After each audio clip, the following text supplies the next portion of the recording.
ছেলে। তো আজকে এই হোয়াইট টি শার্টটা পরেছিলাম। আমি এটা ফিল্টার লাগিয়েছি বলে বুঝতে পারছো না, কিন্তু এইখানে অনেক দাগ লেগে খেতে মানে খাচ্ছিলাম, তো আমি হাতটা ধুয়ে জামাতে হাত দিচ্ছিলাম, ও তো সেটা দাগটা এখানে তো ভালো লাগছে না, মা বলছে। তো কেমন আমি সত্যি আমার ভালো লাগছে। আর এইখানটা মনে হচ্ছে সেই কিসের মতো ব্ল্যাক পিঙ্ক, হওয়া হওয়া ও তুঝকো বিতায়ে।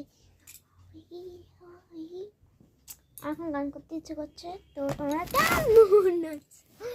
আমি ভাগ্যিস বললাম ফোনটা, নাহলে আমার এখনই ফেলে ফেলতো।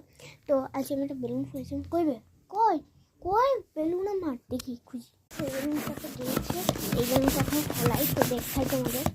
এখন বেলুনসটা বানানো তো কেমন লাগছে বলো। আমি খেলছি, তো বাই লাভ ইউ সবাইকে। পড়ে গেল পড়ে গেল পড়ে গেল।